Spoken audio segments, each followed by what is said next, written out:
So, I'm going to be doing something I've never done before, and that is react to a Dokkan Battle Hot Takes thread. Shout out to the person who made this. I'll also leave their links down in the description if you do want to check it out for yourself. And while you're down there as well, drop a like on the video, subscribe if you're new, show your boys some love, and also let me know your Dokkan Battle hottest take in the comments. Our first hot take of the video: OG Dragon Ball doesn't sell well. When these are some of the most beloved units on their release, people overestimate just how little OG Dragon Ball is liked by the community. 100% I agree. You're spitting straight facts. And I'll tell you why. A lot of the people who are into Dragon Ball as a whole grew up with Dragon Ball as their first series, their first manga, and it is so beloved because it was their first. It's a great show from what I've watched, I won't lie. Haven't finished it. Come for me in the comments, I'm here. But it was comedic, it was good, it had great fights, amazing moments. Not only that as well, it's actually a really good read. I read all of it from my school library in secondary school, and it was really, really good. So for a lot of people, Dragon Ball holds a special place in their heart. Not only that, in terms of Dokkan, Ma Jr., 23rd World Tournament Goku, done really well. Tao was like an early year release, done really well. So OG Dragon Ball doesn't sell is complete bullshit. So already we're 1 for 1. I agree with you. That is not a hot take at all. Next, I have no issue with underrepresented characters being free to play as long as their kits are good and their animations are decent. 100%. We saw this with LR DKP and 10th Danny. We've also seen it with LR Garlic Jr. and we've also seen it with LR Bio Broly. Two amazing units, especially Bio Broly. He was usable in some of the most difficult content in the game on one of the strongest teams in the game at the time, and they both have very, very solid animations. If Namek-Ku had both these things, there would be no issue. It really doesn't matter if he would be premium or not. I do agree with this. However, what I will say about Namek-Ku is I think a lot of people were under the impression that he was going to be coming for TDC, or because he got the free-to-play LR, it means he wasn't coming for TDC, even though units are already prepared and celebrations are prepared 6 months to a year in advance, so he wasn't going to be the TDC headliner anyway. I'm under the impression, and I've always stood by this, not that it happens anyway, I don't think, that if a free-to-play unit drops, as long as they do not take away from a premium version or summonable version of the unit at some point, whether in the distant future or not, then by all means drop a free-to-play version. I don't mind if we get a free-to-play version of every character and version of that character in the game, as long as at some point they get a premium summonable version down the line. So already we're 2 for 2, no hot takes so far. I think EX super attacks are actually a good mechanic, I agree. I understand people could be frustrated missing a proc, but ultimately that's kind of every other mechanic in the game. You miss a dodge, you might die. You miss an additional, you lose a stack. It's not really any different, and we're 3 for 3. We've hit a hat trick. Liliana, you're hitting home runs right now. 100%. I think EX super attacks are great. The majority of them are literally just team buffs, which work out really well, so it doesn't really take away from the unit. Ultimately, at the end of the day, it's at its core in Dokkan, and EX super attacks are the exact same. It's RNG. If you don't get the RNG, unfortunately, you don't get the proc. The same way if you miss a dodge, you die. The same way if you don't hit an additional, you lose a stack, as they say. But also, if you don't hit an additional, we saw it with LR Final Form Cooler before his easier years ago, you might potentially die as well. You know, he needed those additional supers to make sure he tanked, and if you didn't, you could die. Now, it's not the case now, but still kind of the same thing. And at the end of the day, whether it's summons or additionals, crits, dodges, Dokkan is built on RNG, and EX super attacks are the exact same. And I think they work really well, add some great animations into the game. They're nothing crazy, but it's another extra layer that is quite fun. But then also, the one asterisk I'll put by this, and Majin Vegeta is a key example, if you add an important thing like a stack, I know fundamentally it's the same as missing an additional, but fundamentally if it takes away from a unit, that's an issue. Now Majin Vegeta and SSJ2 Goku not so much, because there's so much more to the kit than that, and you don't ultimately need it. However, it does kind of take away a small portion because you do want to hit the stack, so if you don't get it, it's a little bit meh. However, for the most part, I do agree with this, so at the moment we're 3 for 3. Crit and the hidden potential system is completely useless. Now you've lost me. You what? Now you've lost me. We're 3 for 3, we're running good. Now that is a hot take. Level 30 additional is a potential stack. Level 30 dodge is an extra safety net that can save your run. Damage units with no crit in their passive are fundamentally terrible characters with terribly written kits. This I don't fully agree with. Is it annoying that high damaging units don't have crit? Maybe a little bit. For example, Beast Gohan, ton of counters, no crit built in.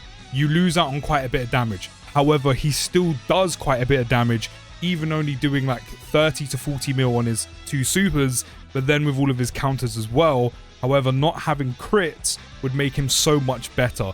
Does it make him terrible? No, he's actually still a very solid unit, I'm not going to lie to you. If SJ4 Daima Goku didn't have built-in crit somewhere, would he be terrible? No, because he's doing 60, 80 to over 120 million between super attacks and EX super attacks. He's still doing good damage. However, this argument has been in Dokkan since the dawn of time. Is additionals for stacks more important? Yes. Are dodges more important? Yes. Is also guard and damage reduction more important than damaging characters? A lot of people would tell you yes. However, damage is also important. You need to kill the enemy at the end of the day, and you can only survive for so long. But defense and dodge have always been prioritized so highly in the game that I think maybe that's where this comes from. High damaging units still exist, even with very little to no crit.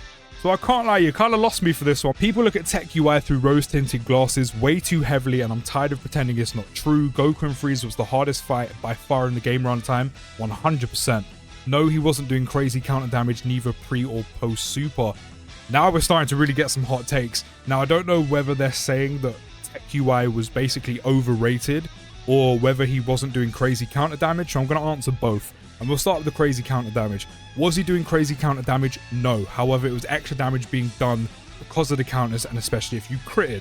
However, was it insane amounts of damage? No. Was he putting out insane amounts of damage pre or post super anyway? No. But the counters added up on top of the super attack damage he was already doing, and if we circle it back to here, I think he's rated just fine. The important reason why Tech UI Goku was so valued was because he had the domain that guaranteed you dodge. Not only did that help him, but it also helped everyone else on the team who had dodge built in, especially units like AGL UI, who was kind of out of the pecking order by then, and it kind of helped bring him back somewhat and made it very usable and very handy. So the fact that you could go into an event with dodge cancelling and nullify that and have guaranteed dodge again, especially with his counters, it made him so valuable. So I don't think the rose-tinted glasses are on. I think we're seeing through perfectly fitted Ray-Bans on our face. We started really strong with some very cold takes, and now it's only getting hotter in here, like your mum on a throwback Thursday. Lord have mercy, I'm about to bust. Domains are the most poorly introduced mechanic over any other. They were spammed too much on villains and sometimes tied to transformations, which meant you were stuck with one in base.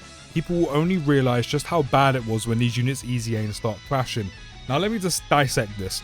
Domains are the most poorly introduced mechanic over any other. Maybe true. However, I don't think that makes them bad, at least to me. They were spammed too much on villains and sometimes tied to transformations, which meant you were stuck with one in base. Both of these are true. I don't know what hard-on Dokkan had with giving all extreme type units a ton of domains and superclass units barely any, but that kind of needs to change. However, it did make extreme teams really sick and really packed out, because Lord did they need the help at one point. Now not so much. Were some tied to transformations? Yes, mainly being Broly from the 10th anniversary. Yes, you had one stuck in base, but I never really found it to be an issue, if I'm being completely honest, because the one in base ended up getting the buff as well. Yes, the one who was transformed in the domain benefited more. However, typically they didn't really overlap too much, and nor did other units with their domains. Usually you went like a turn where you had to wait and be a little bit vulnerable, which can be bad, don't get it twisted, but there needs to be some balance in somewhere. However, I never really found it to be too much of an overlap or too much of an issue. The only part that kind of became scary was when the domains ended, and then the one who went back to base was kind of back to being vulnerable, especially if you're in longer content and you were in the deep end. That's the only time. And then people only realized just how bad it was when these units EZA start clashing. Again, I never found anyone's domain to really clash. Was there like an overlap by like a turn, maybe to a push? Yes. Was it ever really that bad? No, I'm not gonna lie. Community's too quick to condemn units before they're even in the game. 100%. We're back on track. I agree with you. This is fact. I'm not pointing fingers, but some of you don't know how to read passives, and relying on calcs is also bad. Yes. Yeah, that's fair.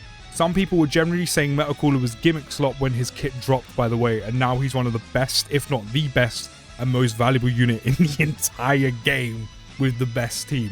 This is 100% true. A lot of people, you see it over and over again on socials being like, this guy is bad, he's mid, he's not good. Unit drops, literally less than 24 hours later, he's one of the best units in the game. He's actually really good. Yeah. It's going to be the case with everything in life, but in Dokkan terms, never fully judge a unit until you actually get their hands on them. We've all been a victim or had this as a problem. We misjudge too early, we get the unit, we change our minds, which is fine, by the way, but don't have a final judgment until you get hands on. That is going to be your best way to obviously test the unit. Next one, alternate card art with the most overblown, nothing complaints and crying from the community. Newer players get a copy for free. Their banner brings back the original for older players, and nobody is forcing you to run them since their kits are 100% identical. This one's a yes or no. This is lukewarm. This is baby milk right now. We're not trying to burn you, but we're not too cold either. We're not trying to shock the system. The reason is when this happened, we didn't know how Dokkan was going to handle it and kind of essentially force you or funnel you into spending you stones to actually get these alternate arts, especially because they were literally identical to the unit that already existed, essentially with a fresh lick of paint on top.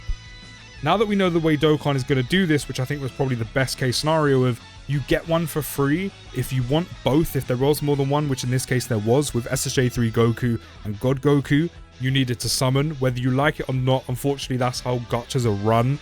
They're going to try and funnel you or advertise for you to spend stones some way, and at least they give you a free option. Unfortunately, in this case, there were two. You can't have everything for free. This is the way these type of games are run.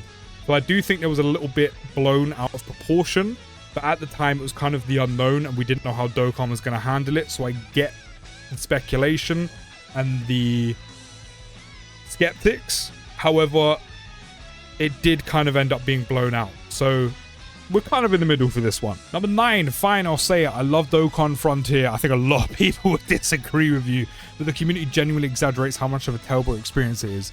Yes, criticizing the mode is good and needed, but not bothering to even play it because you don't like it is a terrible, and hence shouldn't be talking about it.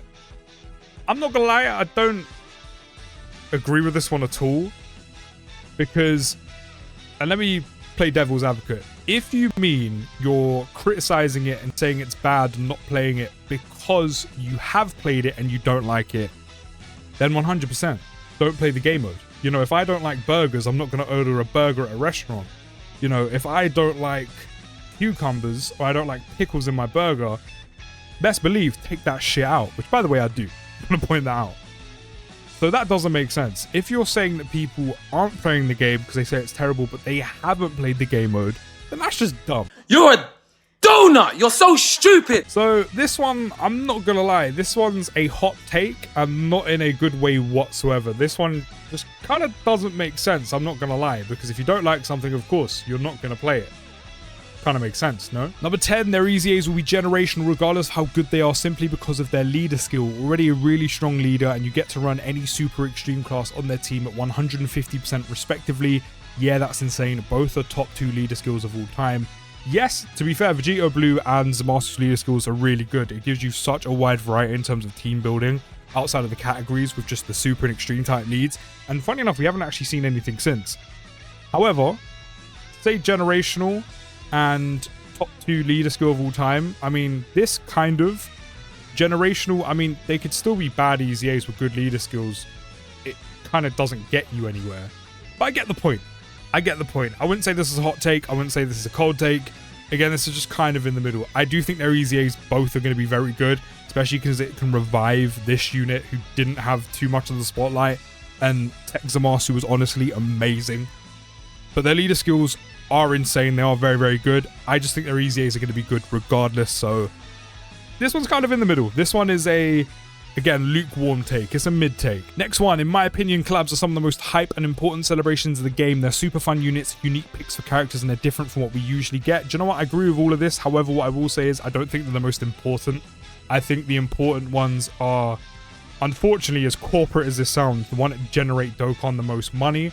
Because if Dokkan's making money, it means the game is still up, the game is still running, we're still getting a game to play.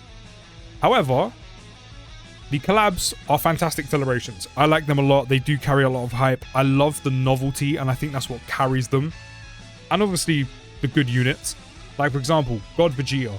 Not only is it God Vegeta, and I'm a Vegeta fanboy, but this was from Xenoverse. Him doing the whole villain thing was from Xenoverse. It's characters we don't ever expect to actually get in the game, and then we do. As I said, it's a very sick novelty. It's a nice collection to have. Same with Heroes, same with 21. The one qualm I have, and this is mainly with the Heroes celebration when we used to have it, was these units, not only were they fun novelties, not only was it kind of like these what-ifs we've wanted since we were a kid, like Super Saiyan 4, Broly, and Vegito, that we finally got and actually get to use in the game, but they hyper-focused on making them solely around, and I get why, crossover and like Heroes category teams, so you couldn't run them really anywhere else. But other than that, the banner, the hype, it was all there. The banners literally were just solely Heroes units, which was pretty sick. So you pretty much got what you wanted if you summoned enough. But this I 100% agree with. I kind of missed the collabs. I was really excited they brought it back with Xenoverse. Didn't manage to get my boy, unfortunately, but no, the collabs were insanely hype, and I definitely agree with this one. The fact that she is untouched as a character despite her influence on Xenoverse and Dragon Ball Heroes is criminal to me, and dare I say the Xenoverse 2 celebration should have extended over to the dual banner spot in place of the Beerus and Goku celebration. Absolutely not. And I'll tell you why. Two separate celebrations. God Goku and Beerus were literally there for Golden Week. Dokkan isn't going to replace Golden Week with a Supreme Kai of Time. Also, it wouldn't carry as much hype. I understand some characters and even some of your favorite characters not being shown the love you think they deserve and representation. These aren't even my favorite characters, but probably similar to this. Super 13 and Garlic Jr. have next to no representation in this game. Like, next to no premium summonable units in this game whatsoever. And even to this day, in 2026, they still don't. And I've been shouting for these for years. So it's kind of more of the case of a character that just hasn't had a lot of representation. I don't think they should have extended a whole crossover celebration replacing Golden Week just to give her some rep. Do I agree she needs more rep in the game? Yes. Hopefully, fingers crossed, in like next year or a couple years to come, she will be. Don't think they should have pushed it that far to replace a whole celebration. 13, and this thread is kind of long. He gets better at 100% is a terrible argument and does not erase the flaws the unit has at 155%. 100%! Call me Rainbow, because I 100% agree with you. Like, what do you mean? What do you mean? I've been saying this for years, and I think a lot of people agree. If a unit needs or requires dupes to be good, or needs them to get better, because they're not good enough at 55%, that is a major issue. Now, what I will say is, this guy doesn't count. I've used him a ton at 55%. And while we clowned on him for being a TDC headliner with, you know, kind of an underbaked passive and also a beast Gohan that should have been more, he's still solid, he's still good, just not good enough as he should have been, and he's still usable. He doesn't need dupes. A unit that needs and requires dupes to be good, huge issue. 55% Deborah is terrible. 55% Deborah is terrible and still can get caught up at the end of the fight. Beast Gohan is an offensive unit with 0 crit in his passive. I get the no crit in his passive. Would it be nice if he had it, especially as a counter unit 100%? However, does he need it? I don't think he does. I mean, he still does quite a bit of damage, and I said it earlier on in the video. With both of his super attacks at least, and then the counters, he actually does quite a bit, even with no built-in crit. It still would have been nice if he got it, though. Deborah at 55% being terrible later on in fights, I'm not going to lie, I can't speak on. I've only used him briefly and recently, because I only just pulled him, and at 55% he's been more than fine with me. If that is the case, fair, but I can't speak on it. However, this I 100% agree with, because a brand new unit shouldn't need dupes. It doesn't make sense. Being a decent EZA does not make you a terrible EZA. You can argue all you want about how their kit should have been better, but these are still strong, good units that can effectively run in recent fights. Let's not forget that the RF Blues were holding up against Jiren. 100%. Again, we're back on track. You're spitting facts right now. Nothing hot about this. Nothing hot about this. I'm chilly, so I'm going to get me a jumper because it's cold. It's cold. It's not a hot take at all. I say it all the time, even with brand new units. You can be okay, solid, good. And unfortunately, it's because of social media. The word mid literally is used as a cuss. Like, you're a mid. Typically, people use it as you're bad. But mid means middle. You're in the middle. You're okay. You're all right. And if that's the case, it usually means you're runnable. You're solid. You're viable. And that's a good option for teams. Just because it's just a solid or a decent EZA doesn't automatically make a unit bad. And that applies to any unit, not just EZAs. The RF Blues, they were a lot better with their EZA, although I still think they could have done more. But no, 100%. I don't get why immediately if you don't say, oh, they're amazing, they're cracked, they're insane, they're broken, immediately that means an EZA isn't good enough. It's never made any sense. Unfortunately, Doomed on EZA, the only way I can foresee him being anything but a fumble is if they just give him standby during levels of damage reduction, or hear me out now, if they make his base slot 1 and slot 2 viable. I kind of think he's got the foundations to be a slot 1 unit anyway. Or even slot 2. So I think the reason why he'll be doomed, I think the reason why Dokkan will fumble him won't even be their fault. I think a lot of people will build him up in his head and then be disappointed if it's not what they want.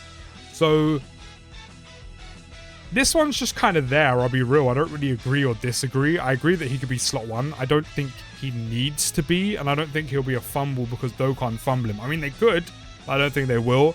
I think it'll just be what people actually want from this unit and potentially not getting it. Gimmick fights are just as important to the game as difficult challenge events are. No. No. No, no, no. Get this bullshit out of my face. I could not stand the heroin battle event. It was a piece of shit. Don't get me wrong. Gimmick fights can be fun. They can be somewhat challenging and a different take on difficult content and something different. However, the only time I don't mind gimmick fights is if they are literally built to not be like this, which is you have to jump through hoops, set up a certain team and do certain things off a checklist to then face the most difficult enemy who's absolutely packing you out in terms of damage. I thought this event was shit and I've still not done it to this day, and I'm passionate about that. If they drop difficult content, which is fairly difficult, but not like this event, I'm fine with it. And especially if they drop it with kind of standard difficult content like Supreme Magnificent Battle or Red Zone, then I'm completely fine with it. If you're solo dropping events like this, as hard as this was, where I've basically got to sacrifice a goat, wait 3 to 5 days without Amazon Prime in order to beat the event, then I'm not here for it. This one, this is the hottest take of them all. Like, I'm boiling right now. The next one, number 17, the actual worst super EZAs. We've got Fizz Goku Black, AJOS PK, and in Ultimate Gohan. I mean, if you compare them to all the super EZAs we have now, yes. I mean, Ultimate Gohan was quite good on release. Goku Black was actually solid on global with RNG. I think this one's fair. I think this one is fair. That doesn't necessarily mean they were bad when they dropped, but fair. Daima as a category was executed horribly. Someone who actually likes Daima, by the way, fair. I think we all like Daima too, and at least the majority.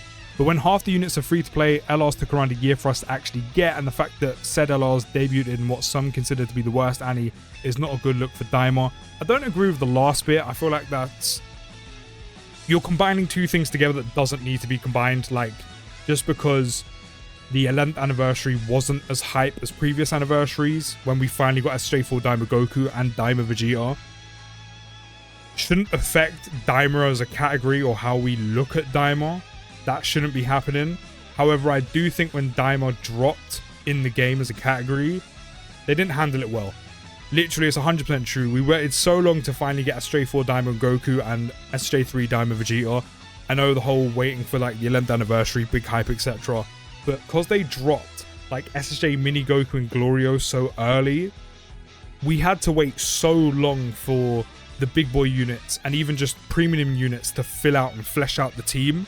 And of course, with the free-to-play LRs we had, or the free-to-play units, should I say, we had, it just wasn't good enough. So 100% they could have done better. Do you know what? I never actually thought about this, but this is a fair one. This is a very, very fair one. Almost near the end, I just checked. Not seeing enough people talk about how good this guy is. I mean, yeah, he's a good, solid EZA. I'm not gonna lie. I even said this in the video that I made on him. You're mainly playing for the Dragon Fist. You're mainly playing for the standby, which is an amazing standby. It's a great finish skill. The counter, the damage reduction, the guard, the foresee enemy super attack to perfectly set it up is great. Outside of that, though, he's solid. Like one of the previous hot takes that wasn't really a hot take. A decent easy A doesn't mean you're bad. He's a solid easy A. I don't think he's anything special. I don't think he's insane. Outside of the Standboy, he does okay. He does okay. We're going to gloss over the way I just said that Standboy. And the final hot take, number 20. 2026 Dokkan is by far the best year in terms of units and events. I know people argue a lot about bad units, good events versus good units, bad events, but they're genuinely inseparable. And this year, Dokkan has probably been the best it's ever been, in my opinion. And I'm not going to lie, I don't hate this one. I don't hate this one because there have been plenty of years where there have been quite a few bad units, ton of good content, and vice versa, with a load of good units and quite a bit of bad content. One thing I will say is I don't like the way it's worded, because Dokkan have made a lot of mistakes game-wise. Like, for example, timed content was terrible, but I think overall the content itself and the units we've had have all been on a good level. The keyword I think we're looking for here is 2026, whether you like it or not, has been consistent. Whether you thought Beast Gohan should have been better than he was, etc, etc, whether you like to release a lot of the units from Tech Deborah to Beast Gohan to any other release we've got this year have all been consistent. They have all been solid enough units. I don't think we've ever really got a bad release this year, just in terms of actual opinions and expectations, really. And the same can go for content. The main thing that's let Dokkan down, as I said, is just choices with the actual game. But overall, 2026 has been consistent. I don't know about the best year, but it's definitely been consistent. So we're kind of back to being lukewarm. Not a bad way to end it. And that was my first time reacting to a Dokkan Battle Hot Takes thread. I kind of enjoyed this. You know, let me know if you want to see some more down in the comments. And also by dropping a like and showing support in the video. I think overall, quite a few cold and lukewarm takes.